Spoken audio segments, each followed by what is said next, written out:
Die Mennoniten auf der ganzen Welt und auch viele freie Gemeinden denken in diesem Jahr 2024 an unseren Anfang vor 500 Jahren. Wo ist unsere Gemeinde entstanden? Wo war der Anfang? Und was ist der Unterschied zwischen Mennoniten und anderen reformatorischen Bewegungen? Darum geht es in diesem Film. Wir werden uns mitnehmen auf die Städte, wo wir unsere Gemeinde dann noch unter dem Namen Täuferbewegung angefangen haben und Lothar zur Mennonitengemeinde wird. Das heißt, wir werden uns noch mitnehmen nach Zürich, in Zollikon in der Schweiz, nach Münster in Deutschland und auch nach Leeuwarden, Pinjum, Wiedmarsum, Amsterdam in Holland. Und zuletzt werden wir uns noch einen kleinen Überblick über die in der ganzen Welt verstreuten Mennoniten geben, die aus der Täuferbewegung im 6. Jahrhundert abgestorben sind. In der Welt, nicht von der Welt. So haben wir das im Film mit einem ganz bestimmten Grund genannt. In der Bibel, im Johannesevangelium, der Herr Jesus bete. Und das Gebet, dort finden wir in Kapitel 17. Und dort betet er für seine Nachfolger und er sagt diese Wort: Es bet nicht, dass du die ute Welt wahrnimmst, aber dass du die bewahrst von dem Bösen. Sie sind nicht von der Welt, so ich nicht von der Welt sie. Mit dieser Wort hat der Herr Jesus ein gesagt, was nicht so einfach zu verstehen ist. Weil jeder nicht von der Welt sein und doch mitten in der Welt zu leben, das ist sicher eine einfache Sache. Aber so leben endlich alle echten Christen auf der ganzen Welt all 2000 Jahre. Und gerade unsere Geschichte, die 500 Jahre Geschichte von der Täufer und von der Mennonitengemeinde, ist ein gutes Beispiel dazu.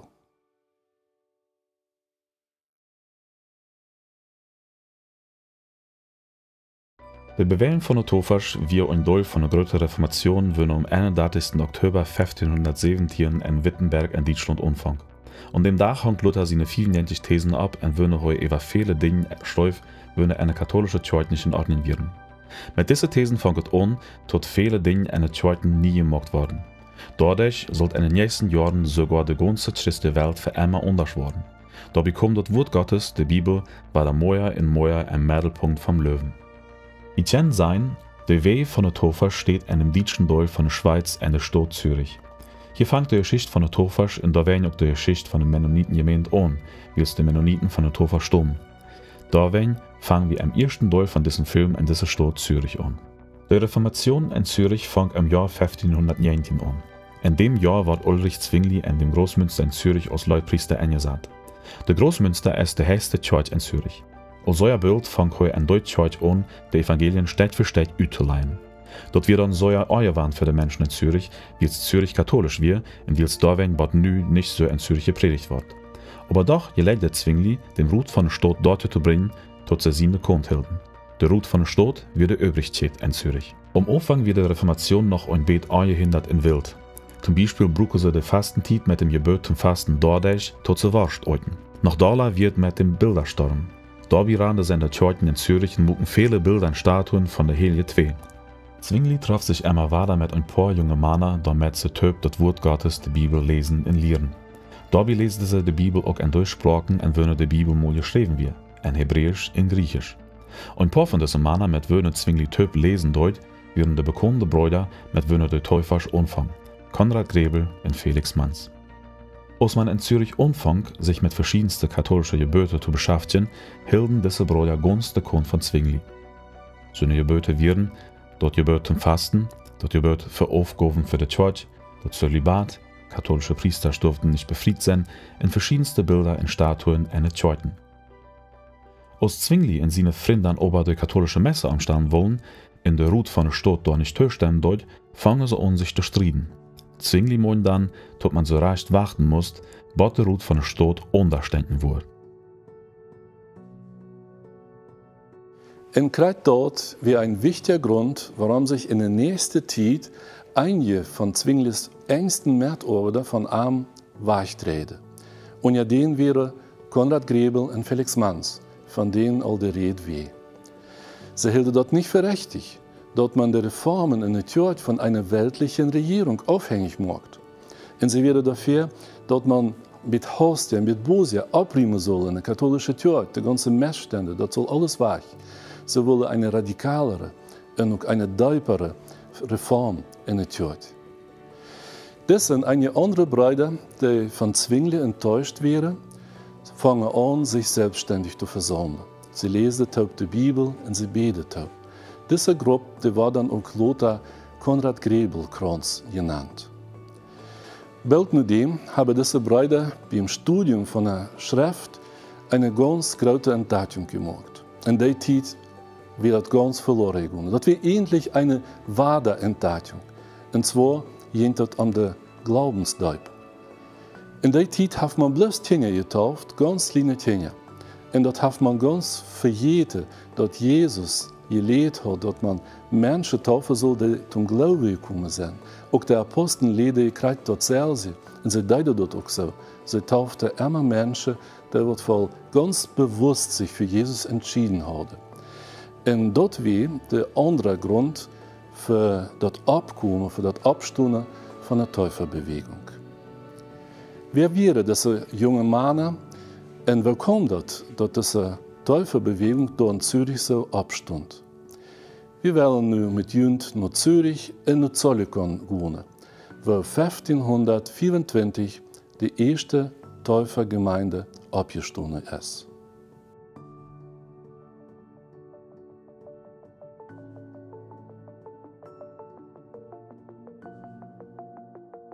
Wir sind hier mitten in Zürich und das Platz, der heißt Neumarkt. Hier wohnt Konrad Grebel. In diesem Haus, das wir hier sehen, mit seinen Eltern und Lothar mit seiner Familie. Er hat mit seiner Frau 3 Kinder. Konrad Grebel kam aus einer ganz vornehmen Familie. Sein Vater, das war Jakob Grebel, der hat ein eigenes Schloss, das wir ungefähr 20 Kilometer von hier weit.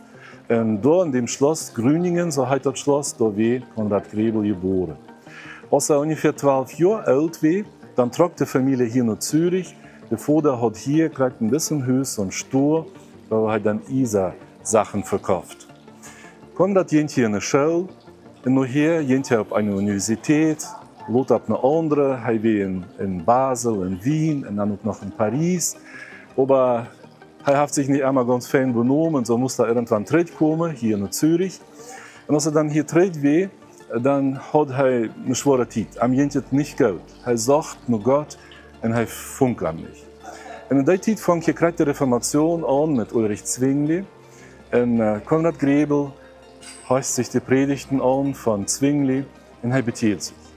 Und sein Leben verändert sich ganz. Gerade in der Zeit hat er dann auch ein junges Mädchen kennengelernt, eine Barbara, mit der er sich dann auch befreit hat. Sie hatte dann 3 Kinder und lebte in diesem Haus. Einer von Zwingli seine Freund wie Felix Manz aus Zürich. Weil wir und nicht eine Ehe geborener sehen von dem katholischen Jäslichen Johannes Manz. Seine Ma ist uns nicht bekannt, wir aber ohne früh mit Wünne Johannes Manz Typ lebt und zufrieden. So wird Goffet dann forken unter katholische Jäsle. An wir verboten sich zu befreien, aber so lebten mit ohne früh Typ, als waren sie mit befried werden. Wir wollten dort nicht nehmen, aber die meisten Menschen leuven tot Felix Manz im Jahr 1500 geboren wird. Seine Ma hat auch wohl erenet Hüs dicht bei dem Großmünster ein von der Neustadtgasse. Luther traf sich die Gruppe von Grebel in Manz hier in das Hüs, Typ der Bibel zu lesen. Wir stehen hier vor einem Haus, in dem Felix Manz wohnt, mit seiner Mutter und auch wohl einem Bruder. Das Haus ist in der Neustadtgasse, ist ganz besiedelt bei der großen Kirche, da Ulrich Zwingli Pastor war. In diesem Haus wohnt die Familie, und von dem alten Haus ist doch wohl bloß das ewig geblieben, was wir hier noch sehen, das ist der Eingang in den Tjalei ist. Die nicht alle Nummers von der Brüder würden dann zu Konrad Grebel und Felix Manz gehirden. Wir wollten aber nicht, dass 3 oder mehr von an katholische Priester werden. Georg Blaurock, Wilhelm Räublin und Johannes Brötli. Im Jahr 1524 fangen sie an, in Zürich über die Tschinjataufe zu reden. Die Tschinjataufe wird für katholische Christen das erste Sakrament. So läuften, dass dadurch die Uhr in der Aufsinn vom Mensch aufgewaschen worden. Die Taufe wird in der Zeit aber nicht bloß ohne Sitte in der Kirche, sondern auch ohne Vorschrift von der Obrigkeit in ganz Europa. De Brüder uit dem Gräbel Krons wir am nahen stellen fast, dass Menschen in der Bibel immer bloß dann getauft worden, wenn sie selbst Jesus Christus läuften. So hat Jesus gelehrt, und so haben auch die Apostel in die ersten Christen in der Anfangszeit gelehrt in Jedun. Felix Manns schreif an dem Rut von der Stadt Zürich, wo heute Taufe verstund. Im Dezember 1524 gab es dann ein paar Gespräche darüber, aber Ulrich Zwingli hat Angst, bestimmt Dr. Reicht, dass sich der Gemeinde, dass die uitgewassenen Taufe ganz verändern wird. Und so werden alle bei dem Grund von diesem Streit angekommen. Wo soll die Kirche nu uit sein? Die Gedanken von einer freien Kirche, wenn er nicht auf die Übrigkeiten heißen muss und wenn er bloß voll mit läufenden Christen ist, wie für Zwingli kreit so, wie für viele Menschen in der Reformationszeit noch so fremd. Am 17. Januar 1524 gab es eine Disputation vom Rut von der Stadt Zürich. Hier sollen die Reformatoren über die Taufe reden.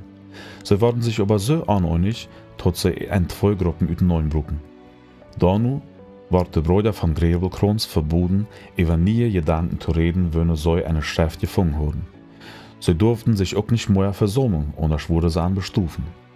In alle Brüder, wenn nicht in Zürich wären, mussten die Stadt verlassen.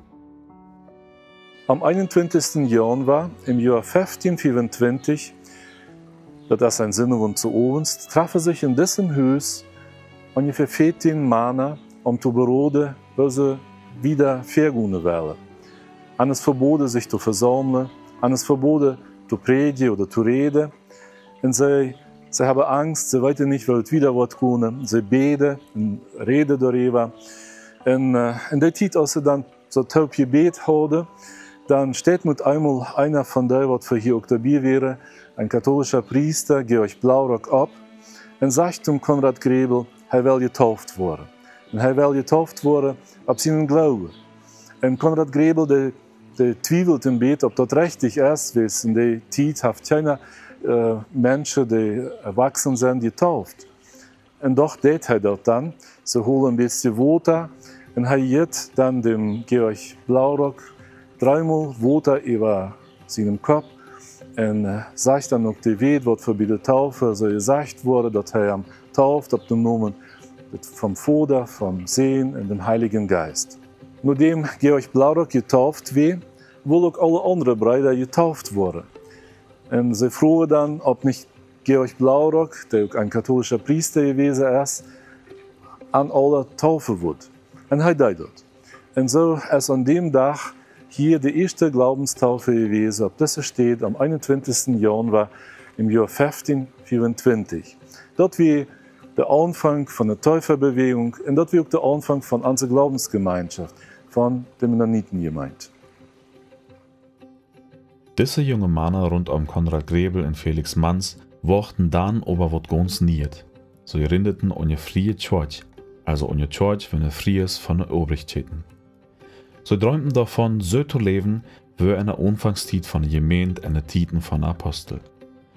Und es steht, wo die bekannten Reformatoren aus dem 16. Jahrhundert läuften, tot sie fertig werden, fangen diese Brüder erst an. Wir gehen wieder nur dem 21. Januar 1524. Einen nächsten Tag gab es die Spienzollikung und die rechte Erweckung. Dadurch gab es die erste Taufergemeinde. In einem Tag hinter dem Taufest in Zürich, am Sonntag, dem 22. Januar 1524, gab es an dem Baum das nächste Taufest. Johannes Brötli, wenn er mal katholischer Priester gewesen wäre und wenn er selbst erst einen Tag vorher bei der Geheimversammlung in Zürich durch die Lovenstaufe getreten hat, tauft ein Mann mit dem Namen Friedrich Schumacher. Dabei schabt er Wutter aus dem Baum und spritzt es über seinen Kopf. Doch weil noch nämlichen Sonntag, oder an dem Montag danach, gab es das erste Abendmahl für die junge Taufergemeinde im Haus von einem Jakob Hottinger hier in Zollikofen. Konrad Gräbel liest einen Aufschnitt aus der Bibel darüber, wo der Herr Jesus dort Abendmahl einsetzt. Dann breit er normales Brot aus dem Neund und verdeutet und gibt jedem, wenn er da ist, einen Kelch mit Wein. So ein Abendmahl wird dann ganz gegen die öle katholische Ordnung. Im Großmünster in Zürich vierten Zwingli in seine Predigt dort Abendmahl immer noch nur die öle Tradition im Mess gewohnt in latinischer Sprache. Dabei gaben sie die Lebje bloß die Hostie, also das Brot, aber immer noch nicht den Kelch. Bekannt sind noch ein paar andere Versammlungen in verschiedenen Häusern hier in Zollikon. Wir sind hier in Zollikon, das ist so ungefähr 5 Kilometer von Zürich. Und hier in dieser Gas, Staatsstraße 2324, wohnt dann in diesem Haus ein Bauer, ein älterer Mann, der heißt Rüdi Thomann. Rüdi Thomann sollte mit seinem Schwägerin und mit noch ein paar Jahren, die er eingeladen hat, am Tisch. Und dann mit einmal klappt es an der Tür. Und dann stehen da Felix Manz und Georg Blaurock. Dann kommen noch andere Gäste dorthin. Und die weiter ziemlich nah, weil das hier aufgerannt ist. Wie es Lothar, ein Idol Lothar, wurde all diese Männer festgenommen. Und sie wurden für die Rechte geschleppt. Und da musste das alles dann abschreiben und sagen, wie das hier gerannt wird. Und da heißt es dann in den Gerichtsakten, dass Manz und Blaurock hier über Buße und Bekehrung geredet haben. Sie erklärte jeder Mensch, dass er verloren ist für Gott und dass er Buße braucht. Und mit einmal fängt ein Mann, der heißt Hans Bruckbach, an zu heulen. Er bekennt seine Schuld für Gott. Er sagt, bet für mich, und er will auch getauft worden. Felix Manz fragt alle, was für dabei sind, ist hier irgendwer, der da jeden ist, dass das Mann getauft soll werden. Und Georg Blaurock sagt so einfach für alle, sagt er, tja, und so nimmt er ein kleines Gefäß, nimmt ein bisschen Wasser und tauft das Hans Bruckbach auf den Namen Gottes, Vater, Sohn und Heiliger Geist. Und dann will auch noch ein anderer Mann auch getauft worden. Und so geht es immer wieder. Und das ist hier passiert am 24. Januar im Jahr 1525. Das wir 4 Tage nachdem in Zürich die erste Glaubenstaufe war. So geht es hier in Zollikon die erste freie Kirche in der Reformationszeit und eine kleine Taufergemeinde. Am Anfang waren es noch 15 neue Taufte, aber in einer Welt waren es auch 35 Menschen. Aber dann geht es ein Verfall, durch die Entwicklung von der jungen Gemeinde sehr doll gestört wird. Diesen Verfall geht es in der Early Church in Zollikon. Wir sind hier in der Early Church von Zollikon. Am 29. Januar 1524, am Sonntag, ihr habt hier einen Gottesdienst. Und hier seid die Gemeinde, der Pfarrer will gerade auf der Kanzel. Und dann stellt sich Georg Blaurock in den Weg. Und er versucht hier das Wort zu erreichen. So wird Gott in der Reformationszeit immer weiter, aber diesmal endete dort nicht so gut. Aber dort, wo du in der Kirche fehlfallen wie, nahm ein schlechtes ein. All am nächsten Tag wurden die meisten Mitglieder von dieser ganz jungen Gemeinde festgenommen und in ein Gefängnis gesteckt. Ungefähr 10 Tage bleiben sie im Gefängnis und sie mussten dann auch eine große Strafe bezahlen von 1000 Gulden. Und dann wurden sie sehr bedroht und man leitet sie weiter frei. Georg Blaurock, der muss noch ein bisschen länger im Gefängnis bleiben, aber als er rauskam, dann hat er einfach seine Arbeit wieder getan. Er bleibt in Zollikon noch eine gewisse Zeit und er hat dann da weiter gepredigt, hat da Menschen getauft, die weiter dort noch 8 frühs noch einen Mann getauft hat bei einer Versammlung. Und Blaurock musste dann aber von Zollikon weg. Aber die Erwartung im Dorf ging wieder. So dass bis März 1525, also mit 2 Monaten später, all ab wenigstens 80 Personen in dem Dorf getauft wären. Am 16. März 1524 wurden in Zollikon 19 Männer festgenommen. In denen man verschmiedete, sie wären Anführer von dieser neuen Bewegung. Und diese Brüder, die wurden so sehr unter Druck gesetzt, dass die latere Zeit sich bloß zu Bibelstunden in ihre Häuser versammeln konnten. Noch ein bisschen later wurden noch einige andere festgenommen. In 1528 wurden 2 Männer aus Zollikon, ein Jakob Falk und ein Heini Reimann, von der Regierung umgebracht. Und so ging die Gemeinde in Zollikon aus. Wie das alles schief gerannt, wie das ein Fehler, zu versuchen, eine freie Gemeinde anzufangen, bedeutet das mal weiter, dass die weltliche Regierung und die Kirche, die mit ihr verbunden ist, gewonnen hat. Auf den ersten Blick scheint das so zu sein. Aber diese Bewegung geht wieder. Das wäre eine Erwartung. Und so gab es auf viele Städte in der Schweiz, in Lothar auch im Süden von Deutschland, viele neue Täufergemeinden. De ledenste Brüder von den Täufers, Konrad Grebel, Felix Manz, Georg Blaurock und andere, wirkten wieder. Bald gab es auch in anderen Städten Taufeste, zum Beispiel in St. Gallen, wo Konrad Grebel und einem Tag 300 Menschen taufen deut. Auch wenn es schwere Verfolgung gab es immer mehr in viele neue Gemeinden. Die Übrigen versuchten, die Taufers abzuhören. Die Verfolgung wird immer doller. Konrad Grebel starb so schwach durch mehrere lange Titen im Gefängnis im Jahr 1526 durch die Pest. Er war bloß 28 Jahre alt. Am Ende vom Jahr 1526 hat der Rat von der Stadt Zürich beschlossen, jedem Täufer mit dem Tod zu bestrafen. Felix Manz, in wem sein Haus der Täufers im Jahr 1524 angefangen haben, war als erster Anführer von den Täufers hier im protestantischen Zürich mit dem Tod verurteilt. Am 5. Januar 1527 wurde ab dieser Stadt Felix Manz in das kalte Wasser mit einem River, mit einem Fluss, geschmissen. So brachte sie ihn hier ab dieser Stadt an.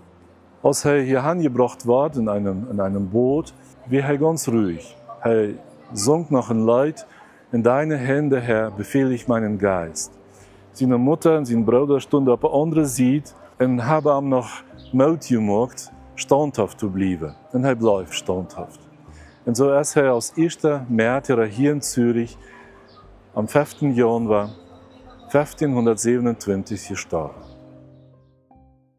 Rom eine Stunde um Manz seinen Tod ward auch Georg Blaurock gestuft. Am Bunge so der Hein-Töp trocken am de Schleuderbuwer de Haften üt en Jugendarm mit Pitschen üt der Stotrüt. Blaurock, der letzte von de Anführers üt de erste Titen von der Täufers, konnte noch 2 Jahre in verschiedenste Städten wirken, bald heu auch am 6. September 1529 in Klausen, von da in Südtirol in Italien, verbrennt ward.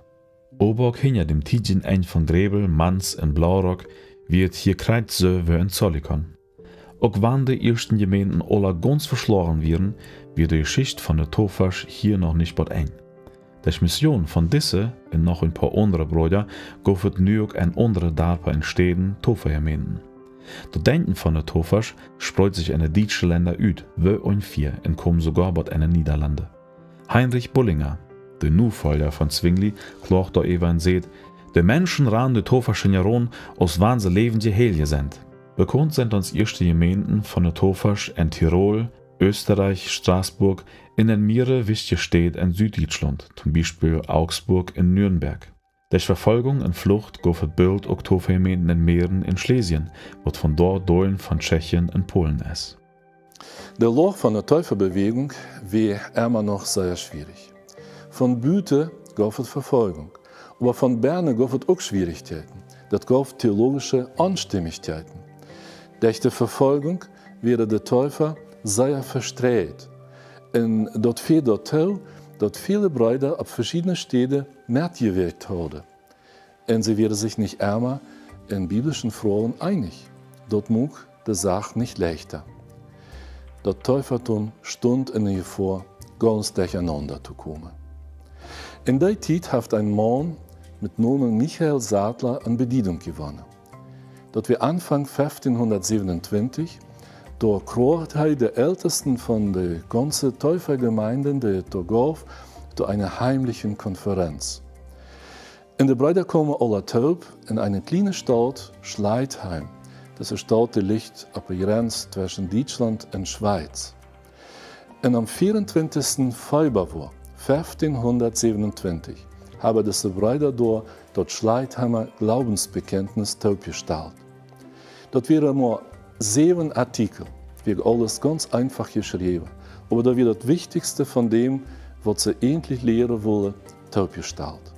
Das geht um den Glaubensdeib, das geht um die Reinheit von der Gemeinde, das geht um das Aufhören von Abendmahl, das geht um die Aufsonderung der Gläubigen von der sündigen Welt, das geht um die Leitung von der Gemeinde und zuletzt auch noch um die Wehrlosigkeit, das heißt, dass die Christen kein Schwert in der Hand nehmen sollen, und auch noch und dort nicht schwören. Mo wenig dort nur der Schleitheimer Vereinigung worden Michael Sattler seine Früh in Meure unter Tofasch eingestoppt. Sattler war zum Död ab dem Scheiterhaufen verurteilt. Er starb am 20. Mai 1527 in Rottenburg um Neckar.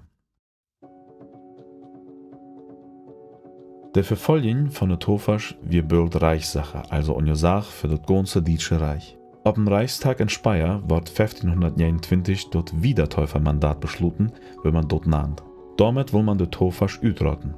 Mit diesem Mandat wird beschlossen, dass alle Menschen, wenn er noch einmal getauft worden, oder unter Taufen Deuten eingestaubt in angebracht worden sollen.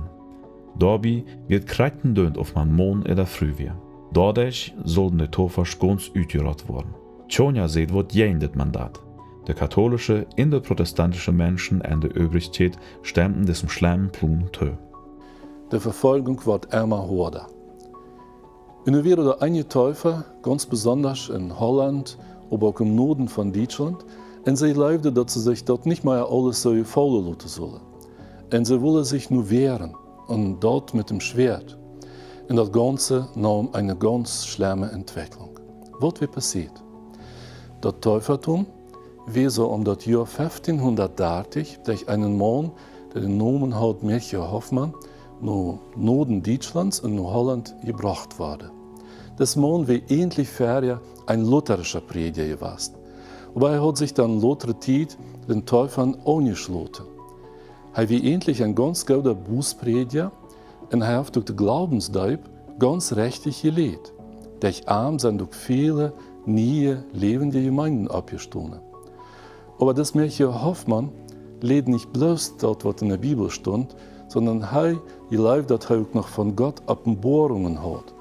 Und er lebt zum Beispiel, dass Christus im Jahr 1533 wiederkommen wird. Und dort soll dann passieren in der Stadt Straßburg. Von dort liegt diese Stadt in Frankreich.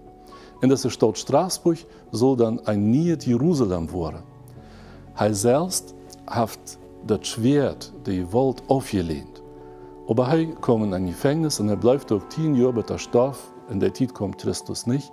Aber nun wäre da einige von seinen Nachfolgern, die versuchten nur einfach das alles in die Hand zu nehmen. Und sie haben mit Gewalt, mit dem Schwert versucht, das Täufertum durchzusetzen. Einige Dutzend von seinen Nachfolgern, die meisten kommen aus Holland, sammelten sich dann bald in eine deutsche Stadt, die den Namen Münster hat. Und sie bauten dort das Täuferreich von Münster ab. Und dort war endlich einer der größten Fehler in der Geschichte von den Täufern. Wir sind in Münster. Hier ankommen ungefähr 2000 Täufers, die meisten aus Holland. Sie waren Anhänger von Melchior Hoffmann. In Münster lebten dann ungefähr 10.000 Menschen. Dadurch, dass immer mehr Täufers kommen, wie bald meist jeder 5. Mensch in der Stadt ein Täufer. Die Anführer von diesen Täufers waren 2 Holländer, Jan Matthys und Jan van Leyden. Sie nannten sich selbst Täuferführer, aber horchten nicht wirklich darauf, was die Bibel sagt. Sie horchten mehr auf ihre Träume, wenn sie Visionen nannten, und auf göttliche Eingaben, wie sie dort nannten.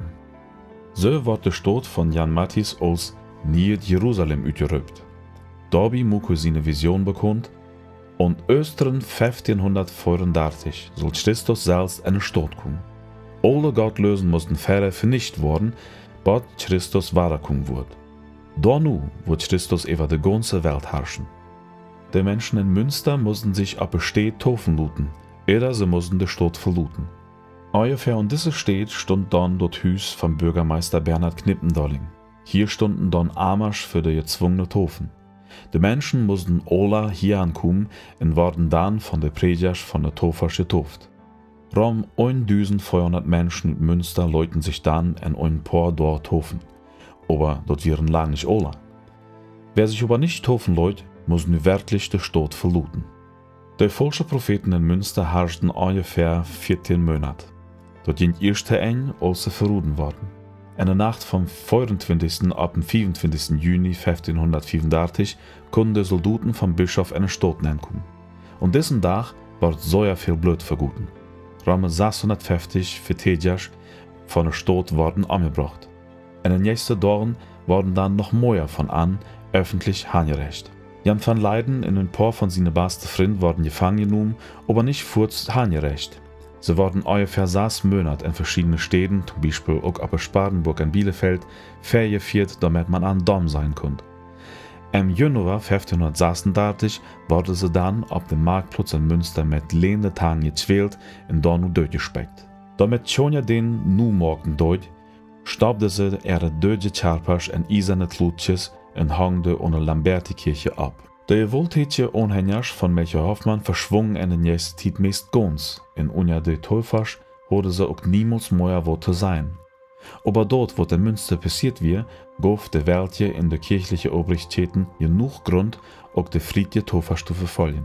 Die Katastrophe von Münster hat sicher auch noch viel weitere Folgen gehabt.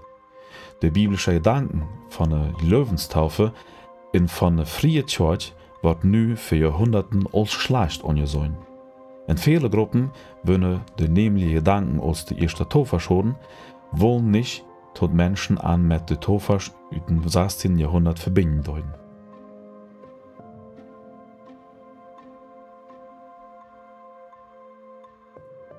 Im zweiten Teil von diesem Film wollen wir nu mit nach Holland nehmen, wo in einem Teil von der Taufasch die Mennoniten gemeint wird. Lang nicht alle Taufasch in Holland rannten die Visionen in der Offenbarung von den militanten Taufergruppen herum. Auch ganz am Anfang wollen sie nichts mit so einer Schwärmerei und Aufstand zu tun haben. So wird auch zum Beispiel hier eine Taufergemeinde in Leeuwarden im Norden von Holland. Dit wird eine von den ersten Taufergemeinden in Friesland und sie wird zu einem von den Zentren von der friedlichen Taufasch. Doch wohl wird diese Gemeinde von einem Mann mit Namen Sicke Frederiks abgebaut. Frederiks wird im März 1531 als erster Märtyrer von der Taufasch in Holland hier für die Staatskanzlei mit einem Schwert umgebracht. Die Menschen in der Stadt Leeuwarden und sogar in den Städten rundum stierten sich Säuer an seinem Tod. Sogar ein katholischer Helperspriester in Pingjum mit dem Namen Menno Simons stiert sich Säuer an diesem Märtyrertod. Menno Simons soll in seinen luteren Jahren ein wichtiger Mensch unter der friedlichen Taufasch sein. Diese friedliche Taufasch nannt man nur 7 Namen auch Menniten oder Mennisten, in Luther dann Mennoniten. Menno Simons wird hier in Wittmarsum geboren. Dort ist ein Dorf, das 25 Kilometer auf von Leeuwarden liegt. Sein Vater kommt mit dem die Spien Pingjum.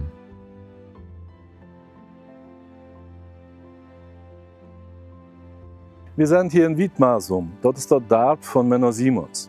Menno Simons ist hier geboren im Jahr 1496. Und er hat hier seine Kindheit verlebt, seine Jugendzeit. Dann ist er in Utrecht gewesen, in einer anderen Stadt, wo er dann Lehre deit als katholischer Priester. Einige Jahre war er katholischer Priester in Pingjum, das ist hier ganz dicht bei. Und dann kam er weiter nach Wittmarsum und war hier in diesem Dorf katholischer Priester. Als er 40 Jahre alt war, dann hat er die katholische Kirche verloren. Er hat sich verbetet und so jent er die katholische Kirche ruht. Ab dieser steht, hat er wohl zum ersten Mal gepredigt in einer Täufergemeinde, dann hatte er noch nicht Mennonitengemeinde. Und hier wie eine Versammlung ab dieser steht. Und hier hat er auch ein Monument hingestellt. Er ist nicht hier begraben, er ist auf einer anderen Stätte gestorben. Oder dass man einfach der steht, weil er vielleicht zum ersten Mal gepredigt hat. Und so hat man vor allem dort hier als Erinnerung abgestellt. Willkommen, tot der katholische Priester Menno Simons nu selbst ein Taufer war. Als er 9 Jahre alt war, hat er beschlossen, katholischer Priester zu werden. In der Eure Bischofsstadt Utrecht hat er dann studiert und wird als Priester eingesetzt. Sein Dienst fängt dann hier in dieser Kirche an, bloß ein paar Kilometer wieder vom Dorf Pingjum. Menno schreibt selbst über sich: Im Jahr 1524 sie 28 Jahre alt in Pingjum, dem Dorf von meinem Vater, im Dienst vom Papst eingestehen. Auch wenn er ein Priester war, hat er noch niemals eine Bibel in die Hand geholt. Ich hatte Angst, ich konnte beim Lesen von der Bibel auf krumme Wege kommen. Diese Angst hatten dann viele Priester. Über sein jährliches Leben schrift Menno: Ich dachte, ich wäre ein Christ, aber als ich mich selbst ganz genau anschaut, kam raus, dass ich ganz irdisch dachte, fleischlich wir und büterdien Wort wir.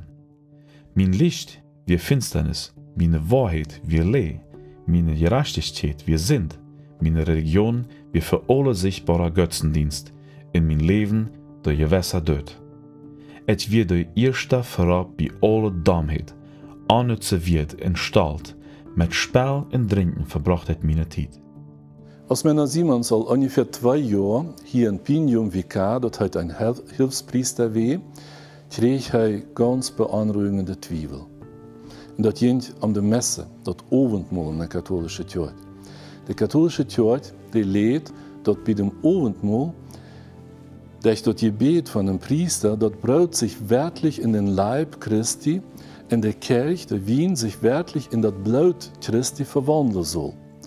Meiner Simons wie der Priester, und hij deed das Gebet auch sei, aber hij meint, das stimmt so nicht. Das ist die Lehre von der katholischen Kirche, das stimmt nicht. Und er hat viele Fragen dazu. Und nun hat er zum ersten Mal in seinem Leben die Bibel in der Hand. Für die Bibel hat er vorher sehr Angst. Aber als er nur die Bibel in der Hand nahm, fang er an, noch Antworten zu sehen in diesem Buch. Und die Bibel war zu seinem Lieblingsbuch. Im März 1531 kommen einige Bürger aus meiner Simons Darb vom Feimord in Leeuwarden terug. Und sie hadden dort in Leeuwarden was ganz Schreckliches beleefd. Am 20. März 1531 wurde dort ein Mann mit dem Namen Sicke Frerichs von der Regierung angebracht. Man hat ihm den Kopf aufgehakt. Bloß weil der Mann sich hat deupen lassen in eine Täufergemeinde dort angefangen hat. Dort hat meiner Simons sehr beunruhigt. Er forschte in der Schrift und er fand von der Tinja-Taufe keine Rede in der Bibel. Da wir immer bloß die Taufe von gläubigen, mündigen Menschen. Nach ungefähr 7 Jahren Vikarstiet in Pinjum wird meiner Simons als Pfarrer, das heißt als Hauptpriester, in seinen Darb, wo er geboren wie Wiedmasum, berauben. Und da bleibt er noch ungefähr 5 Jahre als Priester im Dienst von dem Papst. Gleich in diesem Jahr passierte diese ganz schlimme Ereignisse in Münster. Peter Simons, das wie ein Bruder von Menno, hat auch zu den Männern, die wir hier in Münster versucht haben, das Täuferrecht abzurichten. Und der Peter Simons kam da noch gut weg. Aber er bleibt bei dieser aufrührerischen Täufer und er wird dann dabei aus Besitz bei Wiedmasum ein Kloster besatt wird. Und als die Regierung dann dahin kam, dann brachte sie all diese Täufer da an. Und auch Peter Simons kam am Leben. Der Zweifel an der Lehre von der katholischen Kirche, auch der Tod von seinem Bruder, so brachte meiner Simons in eine ganz schwere Lage. Er liest die Bibel und er merkt, dass er endlich ein Sünder ist, dass er endlich weit was richtig ist, und der dort aber nicht. Und das hat ihm sehr teuer gesagt. Und in der Zeit belebt meiner Simons eine Bekehrung. Er merkt, dass er ein Sünder ist vor Gott, und er fängt ein ganz neues Leben an. Und das soll für sein Leben ganz große Folgen haben. Das ist die alte Kirche im Darb hier in Wiedmasum. Das ist eine katholische Kirche. In dieser Kirche wird Menno Simons als Baby getauft. Und later wird er hier auf dieser steht auch katholischer Priester. Er zweifelt, ob das richtig ist, was er so lehren tät, was er hier verkündigen tät. Und so ging er dann im Jahr 1536, das wir am 30. Jahr war, er ist dann gerade 40 Jahre alt geworden, aus dieser Kirche rüht und schloss sich der Täufer an. Es ist doch wohl so, dass Menno von Abbe Philips, dem Ältesten von der Täufers, noch in dem nämlichen Jahr getauft wird. Dabei wird ihm doch wohl eine Hand voll Wut über dem Kopf geguten. Irgendwo dicht bei Wiedmasum fried Menno Gertrud Heuer, mit wem er Luther minst 2 Dächter in dem Seen Jan hat. 1537 wurde von einer Gruppe von Abbe Philips, in dem seine Freund dorthin gebracht, dort Amt von einem Ältesten zu übernehmen. Heute zweifelt erst, sie dann aber tö. Luther schreibt über diese Entscheidung: Wann es sein helja Wellen ist, tot ich arm zu ihren deuen konnt, seine fuderliche Göt mir dann so ein Hort in Gemüt mocht verliehen. So wird Menno Simons ein Ältester von der Täufers. Olbult war heute am wichtigsten Anführer von der Täuferbewegung. Diese Arbeit wird sehr gefährlich. Er wird von der Obrigkeit gesagt, es wird viel Geld für den versprochen, wenn am Packen in faire Obrigkeit bringen wird. Immer weiter muss Menno mit seiner Familie weichräumen. Nur selten konnte mit seiner Familie länger und ohne Städte bleiben. Menno deunt an viele Städten. Ein paar von diesen Städten sind Groningen, Emden, Köln, Lübeck, Wismar, Rostock, Danzig in Livland und Stadt Lund im Ostbaltikum, wo wir von dort aus den Ländern Estland und Lettland schauen. Heu predigt, tauft, sagt ihr Älteste an und schreibt ein paar Becher. Sie bekommt das Buch ist doch wohl dort Fundamentbuch. In Holstein, in dem kleinen Dorf Wüstenfelde, goffet ein Land mit dem Namen Fresenburg. Dit hier dem Grafen Bartholomäus von Ahlefeld, und hier konnte Menno sich mit seiner Familie zurücktreten. Hier konnte Menno de letzte 7 Jahre von seinem armen Leben wohnen und wirken. Eine Zeit lang hatte hier sogar eine Druckerie, mit welcher er ein paar von seinen Ölen und von seinen Nierstiften drehen Leute. Menno Simons war nicht der Gründer von der Täuferbewegung, aber er hat was Großes für die Täuferbewegung getan. Er hat die Täuferbewegung der Tritt gebracht auf den Grund von der Schrift, der Bibel. Da, wo diese Bewegung auch mal angefangen hat. Seine Schriften, und er hat hier in der Hand ein Buch von Menno Simons, und ganz besonders sein Fundamentbuch, habe die Täufergemeinde lautere Jahre sehr geholfen. Menno Simons hat einen Vers aus der Bibel zu seinem Lebensmotto gewählt. Und dort wird der Vers aus 1. Korinther 3, Vers 11. Denn einen anderen Grund, Fundament, kann keinerlei, büter dem, der gelegt ist, welcher ist Jesus Christus. Und so wie Christus wirklich das Fundament von seinem Leben. Darauf büht er sein ganzes Leben, auch seinen Dienst. So wird aus dem friedlichen Teil von der Täufersch der Mennoniten gemeint aus einer Konfession. Im letzten, 3. Teil von diesem Film will wir noch ein paar Teilen von der 500 Jahre langen Geschichte von den Mennoniten in der ganzen Welt wiesen. Gerade in den Niederlanden hatten die Mennoniten eine sehr schwere Zeit. Noch in der Zeit, als Menno Simons da lebt, wurden viele umgebracht als Märtyrer. Tilman van Bracht, das war ein Ältester in einer flämischen Gemeinde in Dordrecht, hat das Jahr 1650 ein Buch aufgestellt, und das Buch nahmen wir von der Märtyrerspiegel. Und in diesem Buch, das war ein ganz dickes Buch, 1290 Seiten, hat er dann beschrieben, was diese ganze Verfolgung passiert ist. Da wurden ungefähr 800 Mennoniten mit Namen genannt, die in der Zeit umgebracht wurden. Ihre Geschichte steht hier bei, wo sie sich verteidigen deuten und wo sie gestorben sind. Wir stehen hier vor dem alten Gefängnis in der Stadt Leeuwarden. Dort ist eine Stadt, die nicht sehr weit von der Stadt ist, wo in der Zeit auch Menno Simons lebt. Hier in diesem Gefängnis, dann sagt das noch ein bisschen anders aus, wurden viele Täufer, Lothar wurde das auch Mennoniten genannt, festgesagt. Die saßen hier in diesem Gefängnis. Im Jahr 1559 war hier in diesem Gefängnis ein Mann, der heißt Jacques Auchy. Sein Name, der ist ein bisschen auf Französisch. Er kommt doch wohl irgendwo aus einer anderen Gegend hier hin. Es war ein sehr gebildeter Mann, sehr kluger Mann. Irgendwer hat ihm verraten, dass er sich taufen lassen, dass er zum Glauben gekommen war. Und so musste er in das Gefängnis. Und hier sehen wir auf diesem Bild, dass seine Frau einmal besetzt kam. Die Frau kommt nur arm, die Frau ist schwanger. Und sie hielt sie. Sie versucht ihm zu trösten und sagt zu ihm, dass sie jeden mit ihm mitgehen. Sie meint in den Tod mitgehen.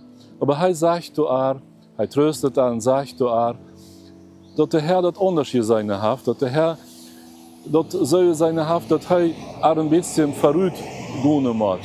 Aber sie soll sich kümmern das Kind und die Familie.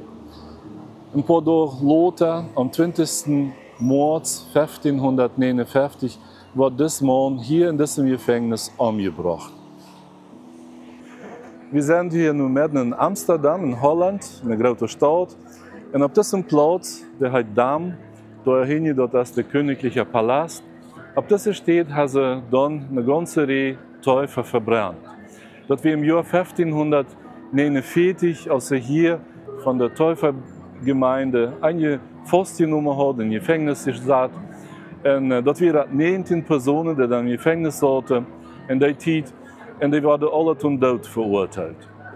Wir sehen hier auf diesem Bild, bei der Hinrichtung weh. Das waren 19 Personen, aber hier auf dem Bild sehen wir, das sind nur 8 geblieben, 2 Frauen und 6 Männer. Aber sind die anderen geblieben? Und dort gibt eine Geschichte. Einer von diesen Männern, der für hier im Gefängnis saß, der hat 2 Brüder. Und die 2 Brüder waren nicht im Glauben. Und die 2 Brüder, die gingen zu uns irgendwo im Bett Wein zu trinken. Und als sie dann so miteinander Wein trinken, im Bett besopen wären, dann sagt der eine zu dem anderen, ich wünsche, dass unser Bruder hier mit uns sein. Und der andere sagt aber, na, unser Bruder wird nicht auf so einer Stelle mit uns Wein trinken. Er ist ein guter Mensch. Ja, sagt der andere, wirklich ein guter Mensch. Und das ist nicht recht, dass er nur im Gefängnis sitzt und dass sie ihn hier umbringen. Und sie waren ein bisschen angetrunken, sie beschlossen, sie würden nur schwören, dass sie diesen Bruder rauskriegen im Gefängnis. Ja, am nächsten Tag, als er nicht mehr besoffen wäre, dann sagt ihnen die ganze Sache ein bisschen schwierig, aber sie hatten sich versprochen, das zu tun. Und so luden sie mit dem Abend, nahmen sie einen Haken mit, ein Seil, und noch ein paar Iserstangen und gingen dann zu dem Gefängnis. Und wirklich, als sie da ankommen, schmeißen sie dort mit dem Haken nach oben und das Seil wieder da dran. Und dann kropen sie ab, machen das Fenster auf und so können sie eine ganze Reihe von den Menschen, die dort dann fast saßen, Täufer, frei. Und ihren Bruder haben sie frei.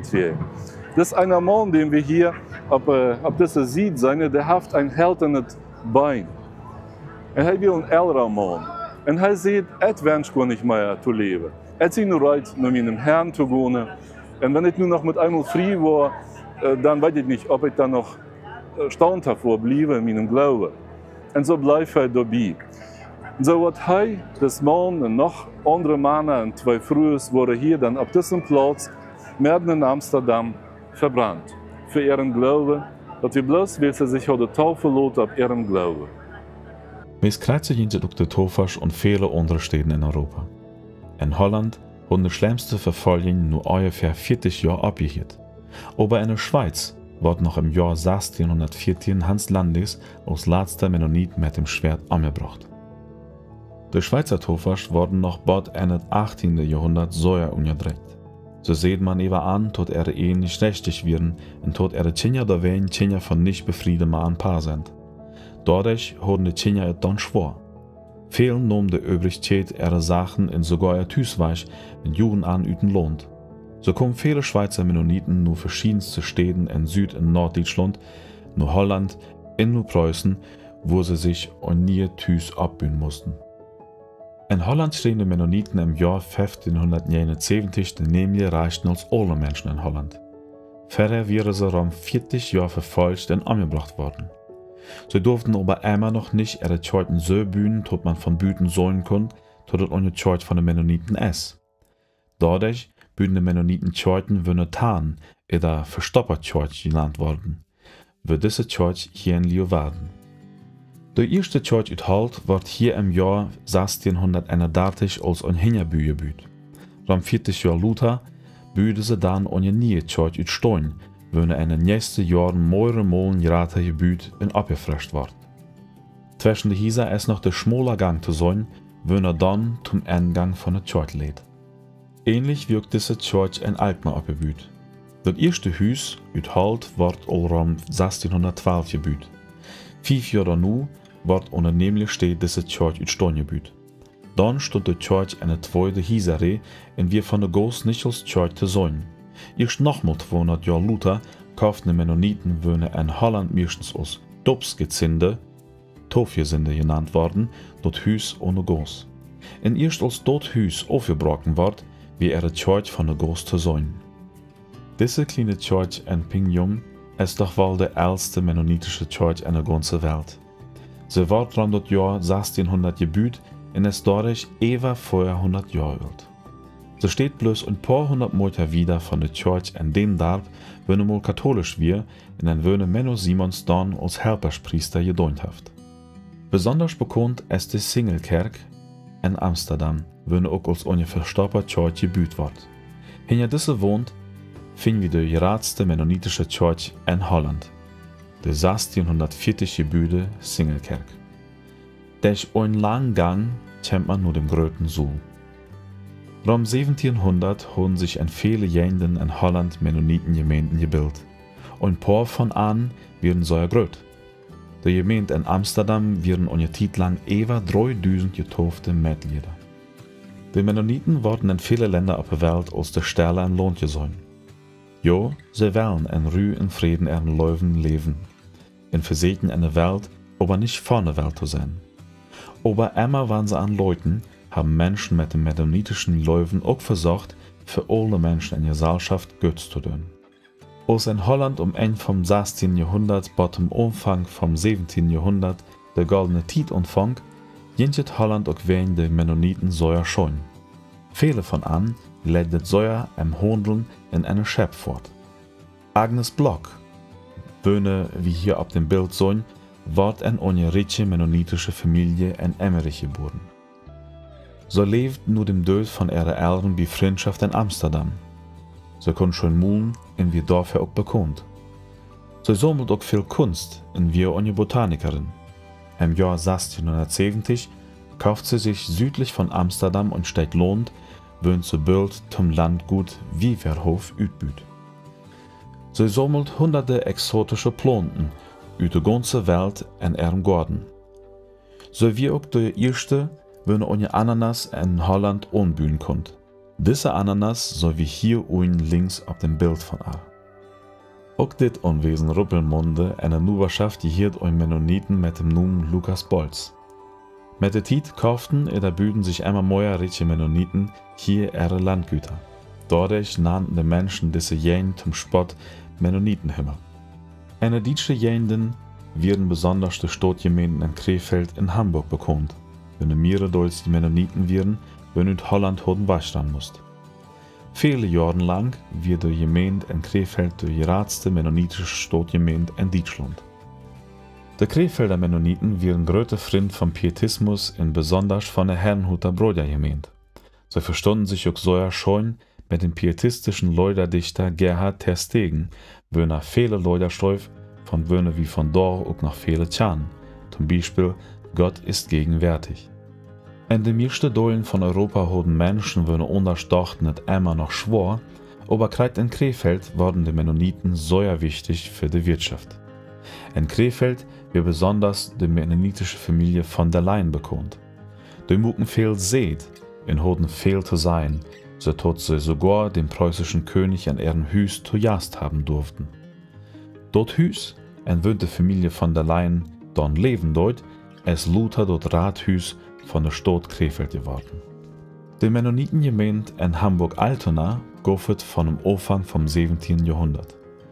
Diese Gemeinde waren am Anfang auch meistens Menschen, die aus Holland hoden Weißland mussten.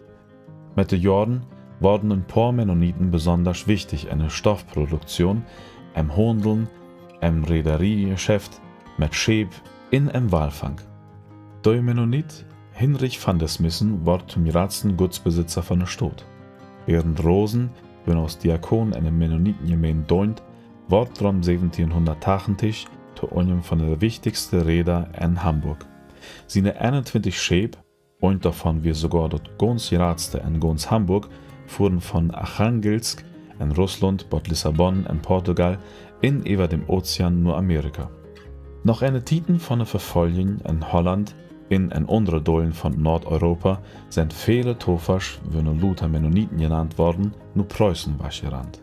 Hier konnten die Mennoniten bald auch ihre Gemeinden abbühen.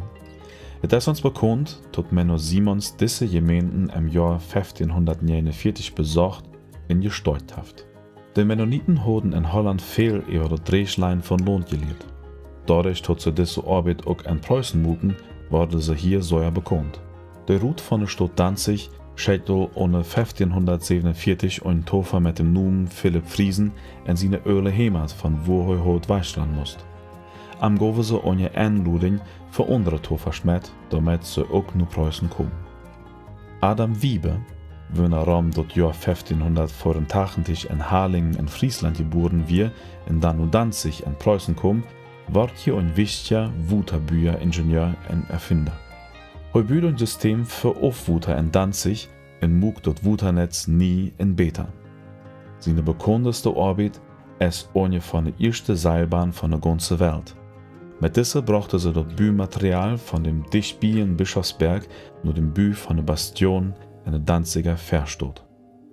Wiebe ward 1623 als königlicher Ingenieur eingestellt. 1637 funke da noch eine Eissorge üt und sichert sich die Erfindung mit einem Patent. Die Mennoniten konnten in Preußen frei ihren Löwen leben. Dadurch kommen auch andere Mennoniten mit anderen Dollen von Europa, wie zum Beispiel Süddeutschland, die Schweiz, Österreich und Mähren hier an. 1683 gingen die ersten Mennoniten nach Amerika. Es waren 13 Mennoniten in Quäkerfamilien aus Krefeld, wenn dann dem größten Sprung über dem Ozean in eine neue Welt warten. Nur 75 Jahre auf dem Schiff mit dem Namen Concorde kommen sie am 6. Oktober 1683 in der ganz neuen Stadt Philadelphia an. Hier bühte sie die erste deutsche Siedlung in Amerika ab, Germantown.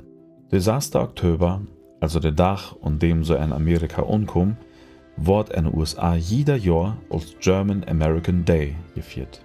Die begeisterte Berichte von den neuen Siedlern sorgten dafür, dass in einer kurzen Zeit viele Mennoniten aus Europa nach Amerika tragen. Amerika wird zu immer mehr zu einem von den Hauptsiedlungsgebieten von den Mennoniten.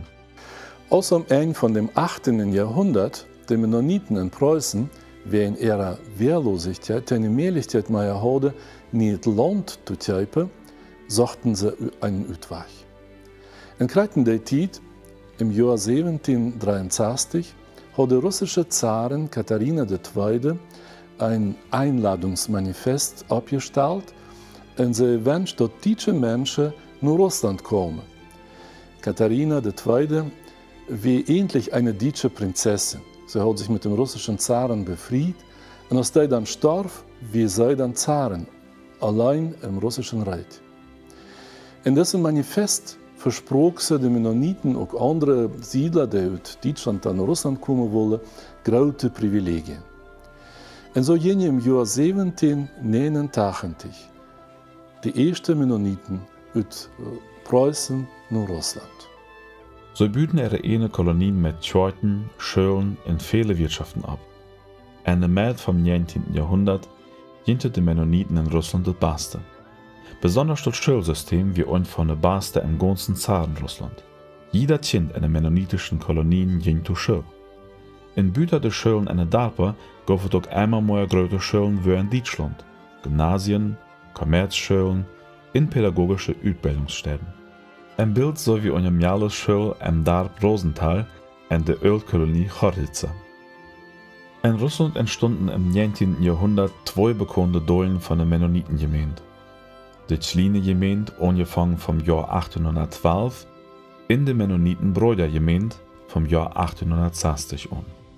Aus der Zarenrussland, die für alle Titen versprochene Privilegien waren von den Mennoniten wahrgenommen, gingen viele mennonitische Familien in den 1870er Jahren aus Russland weg und trocken nach Kanada in den USA. Die Russland-Mennoniten, wie sie dens Namen deuten, trocken in mehrere Flucht- und Uitwanderungswellen immer mehr aus Russland weg. Zum Ende vom 20. Jahrhundert werden meist alle Russland-Mennoniten aus Russland in der Lutherer Sowjetunion weggetroffen. In den 1870er, 1920er und 1940er Jahren werden die meisten Menschen, die von den Mennoniten stammen deuten, nach Nord- in Südamerika getragen. Von den 1970er Jahren trocken mehrere 100.000 Menschen nur Deutschland. Die harten Titen mit Verfolgung und Unterdrückung in der vergangenen Sowjetunion haben tiefe Spuren in der Lebensgeschichte von vielen Russland-Mennoniten hinterlassen. Und Teil von an hat dadurch nichts mehr mit dem Löwen von den Vorfahren zu tun. Und doch haben die sogenannten Russland-Mennoniten in Deutschland einen neuen Anfang gewagt. Zu den ersten Mennonitengemeinden, wie es in Deutschland auch gab, sind viele neue Gemeinden dort gekommen, wie diese hier in Bielefeld. Wenn ein bestimmter Zustand gouf het meestens unter de Russland-Mennoniten in Kanada beeld onder Richtung von de sogenannte Ölkolonie-Mennoniten. Diese leisten einen besonderen Wert auf eine traditionelle Lebensweise. Diese Richtung ist besonders in Lateinamerika sehr groß geworden. Im Jahr 1922 kam die erste Ölkolonie Mennoniten nach Mexiko. Von dort trocken Dol von an wieder nur Süden, nur zentral in Südamerika. Mennonitische Kolonien gibt es auch noch in Belize, Paraguay, Brasilien, Bolivien, Argentinien, Peru, in Kolumbien. Eine Besonderheit von diesen recht unerschütterlichen mennonitischen Gruppen ist der Plotitsch. Dies deutsche Dialekt hat sich doch wohl in einem 16. und 17. Jahrhundert in Preußen ausgebildet und wird auf der ganzen Welt die Sprache von den Russland-Mennoniten genannt. Es lässt so, als waren in der über 200 Kolonien in Mittel- und Südamerika über 350.000 Plotitsch redende Mennoniten leben. In dort kommen noch Russland-Mennoniten aus Kanada, USA und Deutschland, wenn auf diesem Dialekt vertalen sind. Durch Missionsarbeit aus Holland, Russland und Luther auch durch amerikanische Mennoniten sind in vielen Ländern in Afrika und Südostasien Mennonitengemeinden entstanden. Dadurch gibt es nun in Afrika oder Asien viel mehr Mennoniten als in Europa. Zu der Großfamilie von den Mennoniten gehören auch die Amische. Diese Gruppe gibt es auch von 1693 in der Schweiz, im Emmental. Der Name Amish kommt von dem Namen von einem mennonitischen Ältesten, den er Jakob Ammann heißt. Doi will dann eine strengere Zucht unter den Mennoniten in eine geneve Schleuderordnung. Die Amische sind Luther mehrmals nach Amerika ausgewandert. Wieder gibt es in der ganzen Welt noch viele freie Zeiten, wenn es direkt oder nicht ganz direkt von den Tofers aus dem 16. Jahrhundert herkommen.